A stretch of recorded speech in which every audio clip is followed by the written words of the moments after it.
everyone, today I am going to demonstrate to you the projections of the pelvis. Upon pelvis region, there are different projections and different methods. But for today, I am just going to discuss to you at least 3 projections of the pelvis region. So, the first projection that we are going to demonstrate for today is the AP projection. Wherein the AP projection, it is usually used in a hospital to examine the pelvis region. So, in AP projection, we can position the patient in supine position.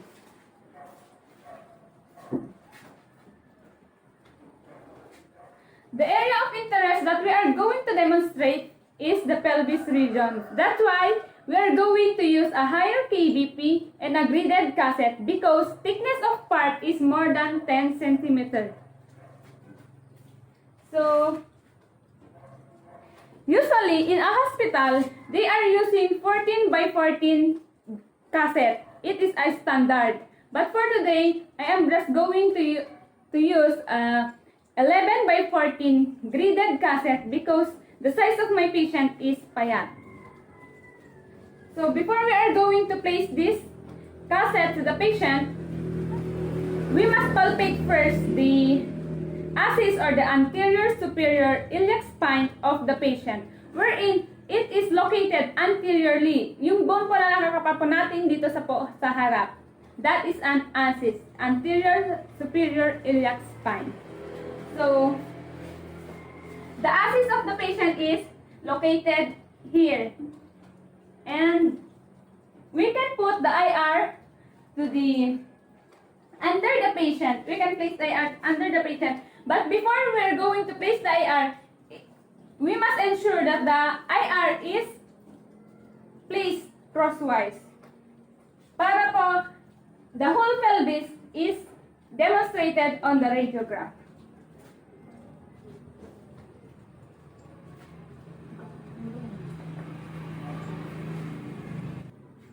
Para po malaman natin that the pelvis of the patient is centering the IR, we must locate the greater trochanter of the patient, wherein the greater trochanter of the patient is located here.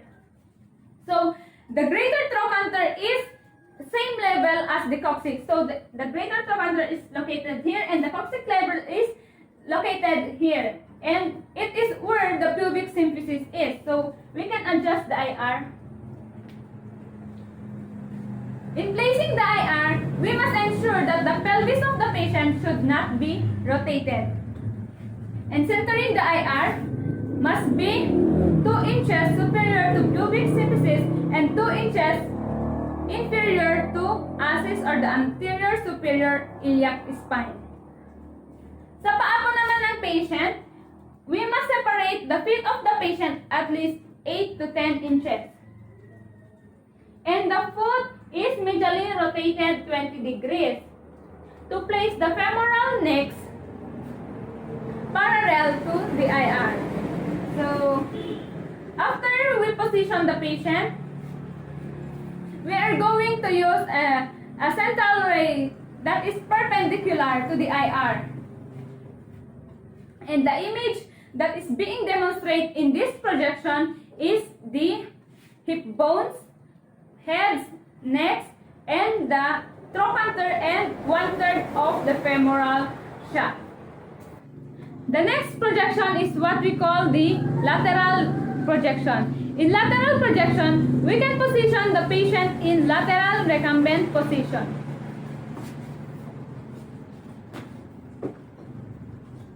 In this position, we must ensure that the pelvis of the patient is at the center of the IR.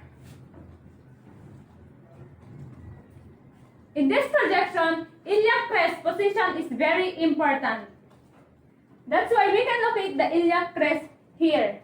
So, we can adjust the IR.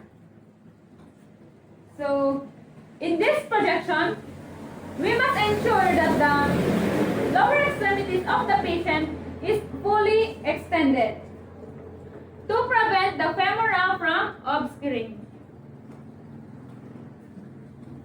So, the center of the IR in this projection is just the same in AP projection. That is 2 inches superior to pubic symphysis and 2 inches inferior to axis or the anterior superior iliac spine.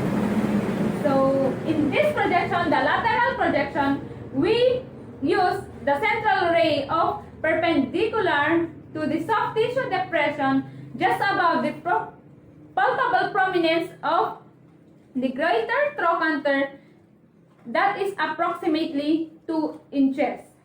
So, lateral projection. The image that is being shown in this projection is the sacrum and the coccyx and the superimpose of the lumbosacral junction and the hip bone. So the third projection is the axial-lateral projection by original Pelvis method. In this projection, we can position the patient in supine position.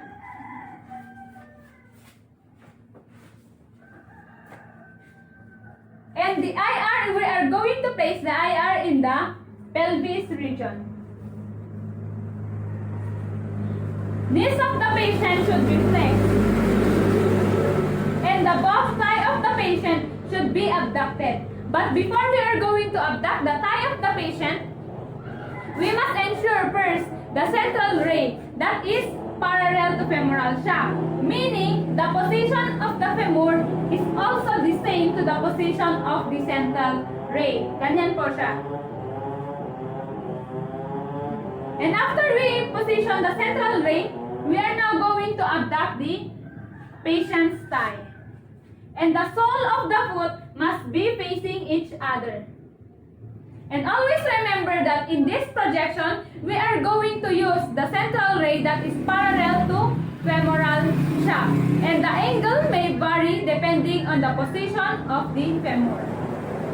And in this position, or in this projection, the image that is being demonstrated is the lateral projection of the femur, head, femoral neck, and the trochanteric area.